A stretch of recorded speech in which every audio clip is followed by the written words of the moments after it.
Avez-vous déjà eu cette sensation étrange, en vous réveillant le matin, de ne plus tout à fait reconnaître votre propre corps?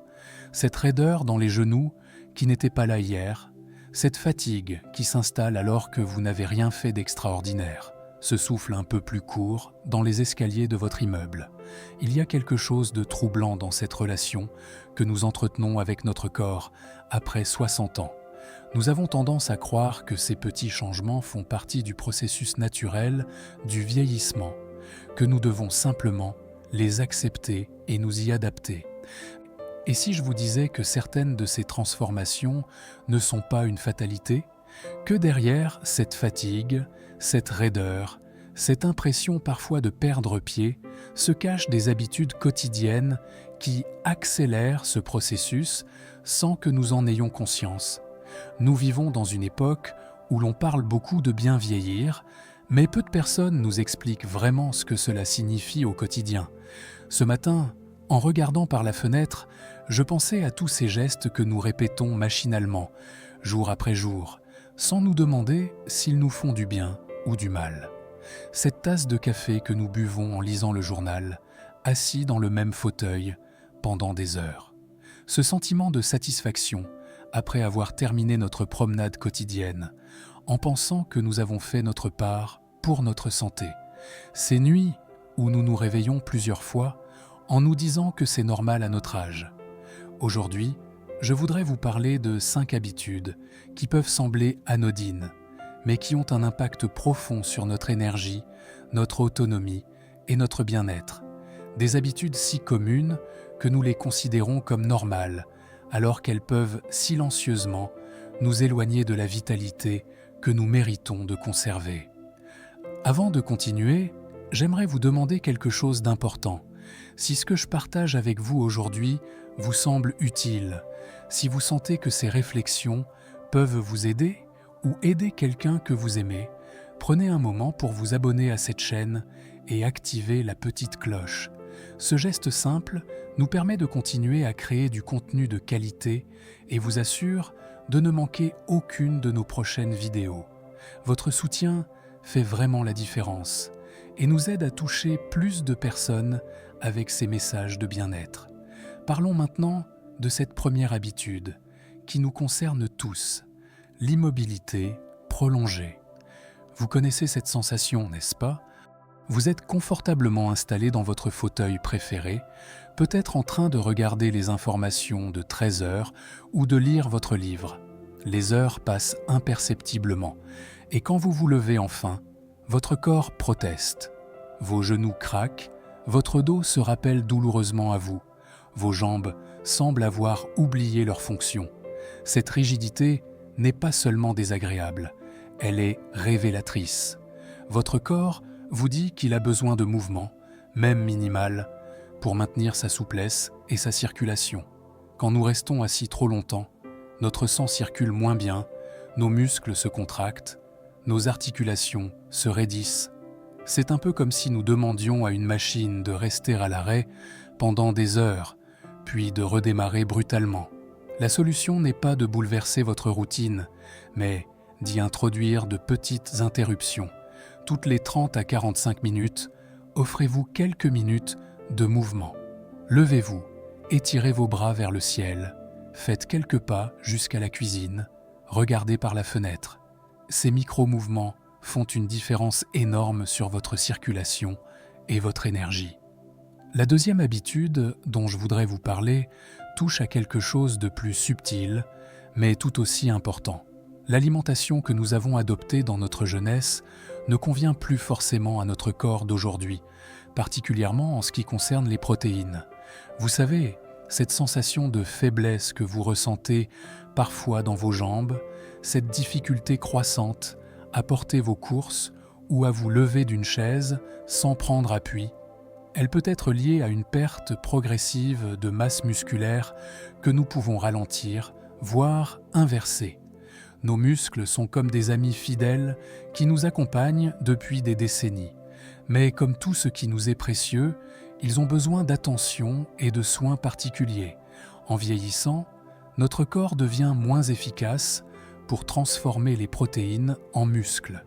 C'est pourquoi Nous avons besoin d'en consommer davantage, pas moins.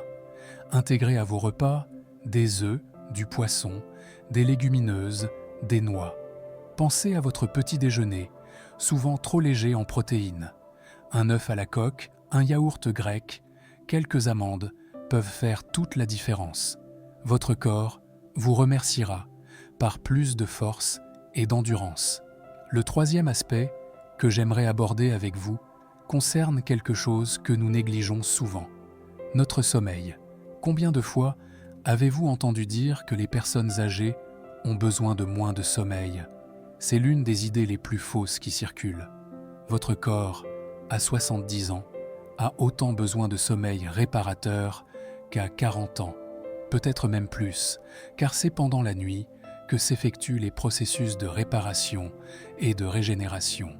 Si vous vous réveillez souvent la nuit, si vous avez du mal à vous rendormir, si vous vous sentez fatigué dès le réveil, votre sommeil mérite votre attention. Créez-vous un rituel du soir apaisant. Éteignez la télévision 1 heure avant de vous coucher, préparez-vous une tisane, lisez quelques pages d'un livre qui vous fait du bien. Votre chambre devrait être votre sanctuaire.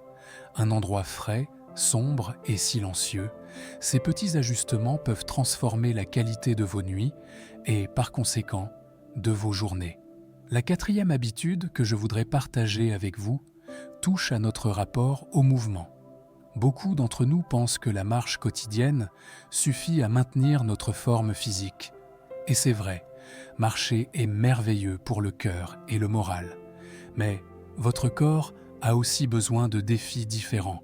Vos muscles stabilisateurs, ceux qui vous permettent de garder l'équilibre, ont besoin d'être stimulés. Vos os ont besoin de résistance pour rester solides. Il ne s'agit pas de vous inscrire dans une salle de sport ou de soulever des poids. Des exercices simples réalisés chez vous peuvent suffire. Essayez de vous lever d'une chaise sans vous aider de vos bras. Tenez-vous sur un pied pendant quelques secondes en vous tenant à un meuble. Faites quelques mouvements avec des bouteilles d'eau comme poids. Ces exercices renforcent votre autonomie et votre confiance en vous. Enfin, il y a cette cinquième habitude dont nous ne parlons jamais assez. L'hydratation. Avec l'âge, notre sensation de soif s'émousse. Nous pouvons être déshydratés sans même nous en rendre compte. Cette déshydratation chronique peut expliquer bien des désagréments que nous attribuons à l'âge. Ces maux de tête inexpliqués, cette fatigue persistante, ces crampes nocturnes, cette constipation qui nous gâche la vie. Vos reins, vos articulations, votre cerveau ont besoin d'eau pour fonctionner correctement. Gardez toujours un verre d'eau à portée de main. Buvez quelques gorgées toutes les heures sans attendre d'avoir soif. Commencez votre journée par un grand verre d'eau, avant même votre café. Votre corps vous remerciera par plus de clarté mentale et d'énergie physique. Vous savez, en réfléchissant à ces 5 habitudes, je réalise qu'elles ont toutes un point commun. Elles demandent de l'attention, de la bienveillance envers soi-même. Elles nous invitent à écouter notre corps, à prendre soin de nous avec la même tendresse que nous aurions pour quelqu'un que nous aimons. Vieillir n'est pas une maladie, c'est un privilège que tout le monde n'a pas la chance de connaître. Mais ce privilège s'accompagne d'une responsabilité envers nous-mêmes, celle de rester acteurs de notre bien-être, de ne pas subir les changements, mais de les accompagner avec sagesse. Chaque petit geste que vous faites pour votre santé est un acte d'amour envers vous-même et envers ceux qui vous entourent. Car votre bien-être rayonne sur votre famille, vos amis, votre entourage. Vous méritez de vieillir en beauté, en force et en sérénité. Ces habitudes que je vous ai partagées aujourd'hui ne sont pas des contraintes, mais des invitations à prendre soin de vous. Choisissez en une, celle qui vous parle le plus, et commencez dès aujourd'hui. Votre corps de demain vous en sera reconnaissant. Si cette vidéo vous a apporté quelque chose, n'hésitez pas à la partager avec une personne qui pourrait en bénéficier. Dites-nous en commentaire quelle habitude vous semble la plus importante à adopter. Vos témoignages nous inspirent et nous motivent à continuer. Prenez soin de vous et à bientôt pour de nouvelles réflexions sur le bien-être.